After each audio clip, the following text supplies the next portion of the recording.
Amis écolos, bien le bonjour et bienvenue dans cette nouvelle vidéo qui portera sur un thème d'actualité, à savoir quelles sont les conséquences qu'a eu le corona sur l'écologie, et plus particulièrement sur les émissions de gaz nocifs pour l'environnement. Ici, nous ferons peu écho aux informations que nous connaissons déjà tous, notamment par rapport au confinement récemment levé. D'ailleurs, nous vous conseillons de rester malgré le déconfinement relativement prudent. Pour vous donner une idée du déroulé de cette vidéo, dans un premier temps, mon ami Lucie vous fera un point sur la situation globale, puis un focus sur la Chine, les conséquences que le corona a eues sur la production des usines notamment, puis dans un second temps, Léo, alias Bubule, nous en dira un peu plus sur la situation à l'échelle européenne. Le but de cette vidéo est donc de constater les conséquences autres que le nombre considérable de décès qu'a entraîné le coronavirus et par extension le confinement dans beaucoup de pays, notamment en termes de pollution et d'émissions de gaz à effet de serre plus particulièrement. Sur ce, bon visionnage. Salut, moi c'est Lucie. Je prends la suite d'Antoine pour une partie sur la situation mondiale. Je m'explique. Nous allons surtout étudier les conséquences que ce virus a sur notre pollution. Pour que vous compreniez tout, je vais vous présenter la situation avant le virus, puis les conséquences de ce dernier pendant la période de confinement. Commençons tout de suite. Comme vous le savez sûrement déjà, la situation en termes de pollution sur la planète est de plus en plus critique. Tout d'abord, je parlerai aujourd'hui bien plus des émissions de dioxyde de carbone, le CO2, dont vous avez certainement aussi déjà entendu parler, plutôt que des particules fines. Cependant, il faut garder à l'esprit que les particules fines représentent la pollution de l'air et que le CO2 est quant à lui un gaz à effet de serre.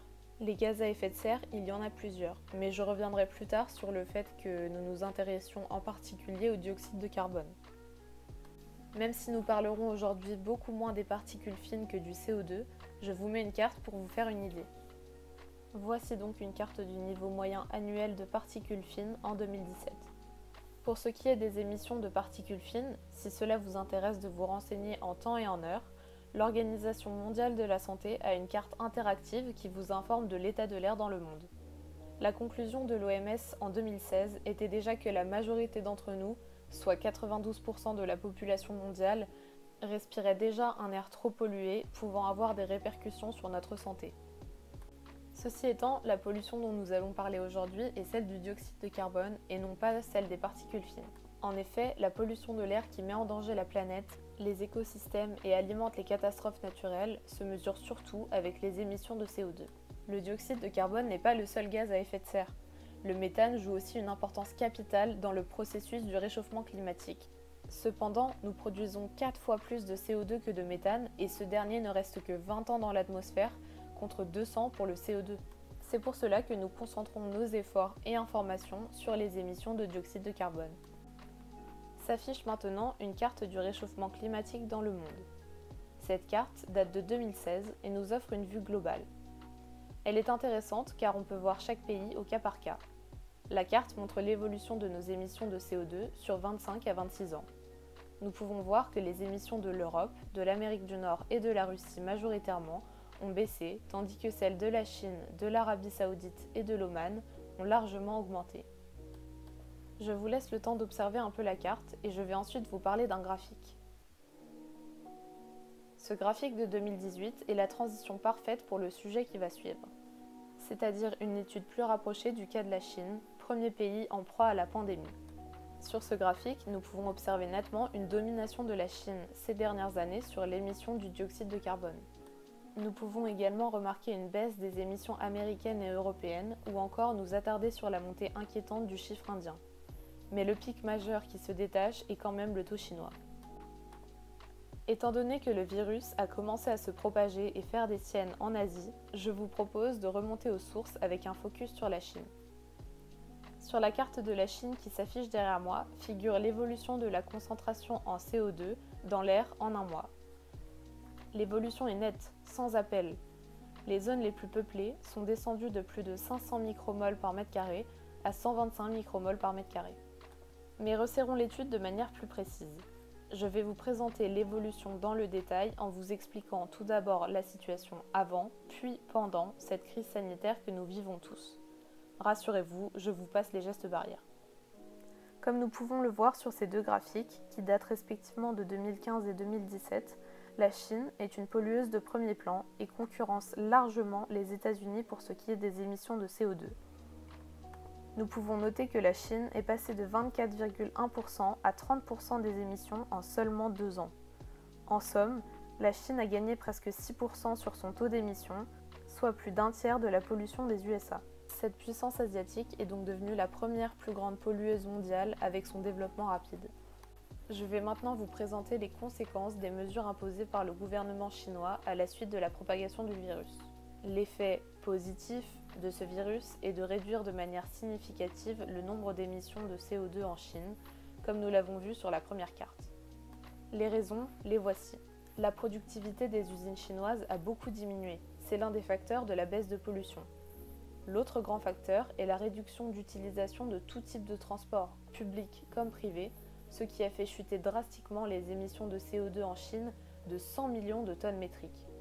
Cet arrêt économique a aussi pour conséquence de faire chuter la concentration en particules fines présentes dans l'air. Lorsque la concurrente rouge des États-Unis s'arrête de produire, c'est un véritable point en moins sur l'atmosphère. Le début de l'épidémie a été destructrice pour la population chinoise. Et c'est rapidement, le 23 janvier 2020, que les autorités chinoises ont décidé de prendre des mesures de sécurité. Stopper les liaisons entre la région de Wuhan et le reste du monde, fermer les entreprises et mettre en quarantaine la population. L'arrêt de l'économie nationale et des déplacements divers ont aussi eu pour conséquence de faire baisser les émissions de dioxyde d'azote, NO2, dans toute la Chine. Même les chercheurs de la NASA disent ne pas avoir vu ce phénomène depuis la crise de 2008, et encore, cela s'était produit progressivement. Fei Liu, une chercheuse de la NASA spécialisée dans la qualité de l'air, fait partie de ces chercheurs qui se sont étonnés. C'est la première fois que je vois un changement aussi significatif sur une région aussi étendue et liée à un événement, s'était-elle exprimée. Ce virus est définitivement une crise monstrueuse d'un point de vue sanitaire et en perte humaine. Mais si l'on décide d'y voir le positif, ses effets sur l'économie mondiale permettront une diminution au moins temporaire de la pollution dans le monde. Maintenant que nous avons étudié le cas de la Chine, faisons un zoom plus rapproché sur l'Europe et pour vous présenter la situation, je laisse la parole à Léo. Merci Lucie. Au passage, tout le monde m'appelle Bubule. Laissez-moi maintenant vous parler de la pollution en Europe. Selon Global Carbon Budget, l'Allemagne est sans conteste le pays européen qui produit le plus de gaz à effet de serre. Sur le graphique, vous pouvez voir que l'Allemagne rejette en 2017 800 millions de tonnes de gaz, ce qui est tout bonnement énorme. Il y a aussi l'Italie qui, jusqu'au début 2020, était extrêmement génératrice de particules fines. Par exemple, en décembre 2015, il y a eu un rejet de 102,5 mg par mètre cube de particules fines, alors que la limite européenne est fixée à 50. Oui, ils ont plus que doublé la limite de rejet. Cependant, il y a eu depuis le début du confinement une baisse drastique de ces émissions. Je pourrais continuer de vous parler de nombreux pays européens encore, mais je pense que vous parler d'un endroit plus connu serait mieux. Plus connu, plus près. Grenoble. Oui. Grenoble n'est pas la ville verte par excellence, mais je ne vous apprends rien à ce niveau-là. En effet, grâce à ces cartes de la QICN, vous pouvez voir le taux de particules fines émis. Vous ne remarquez rien ? Grenoble n'a dépassé que quelques fois le seuil maximal d'émission de particules fines instauré par l'UE.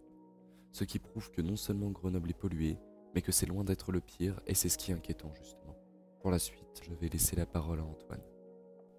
Pour conclure, que peut-on tirer de tout cela ?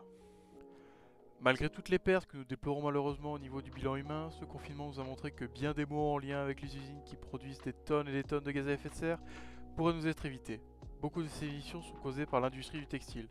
La plupart des vêtements que nous consommons viennent de ce genre d'usine en Asie. Donc nous pouvons agir presque directement sur cette pollution et arrêter d'acheter des produits dont les grandes enseignes qui produisent de cette manière. Style H&M, Zara, j'en passe et des meilleurs. Dites-vous bien que s'il y a des vendeurs, c'est qu'il y a des acheteurs. Donc si on enlève l'un, l'autre finira forcément par disparaître. Notre discours n'est pas d'être vêtu d'une feuille de vigne pour se l'habiller, mais d'essayer de se tourner vers des marques plus éco-responsables par exemple, pour des prix certes parfois plus chers, mais d'une part ce n'est pas forcément plus cher que d'autres vêtements qui coûtent eux une somme totalement dérisoire à produire, et d'une deuxième part c'est un investissement dans un vêtement de meilleure qualité, qui dure quasiment dans tous les cas plus longtemps, et d'une manière générale dans n'importe quel domaine essayer de consommer local et d'éviter l'importation des pays lointains, sauf cas exceptionnel bien entendu. Au nom de 18 mois, j'espère sincèrement que cette vidéo vous aura plu. Nous avons pris plaisir à la faire et nous vous invitons à nous suivre sur tous les réseaux que nous mettrons dans la description. Sur ce, je vous souhaite une agréable journée ou une agréable soirée et on se retrouve dans une prochaine vidéo de 18 mois.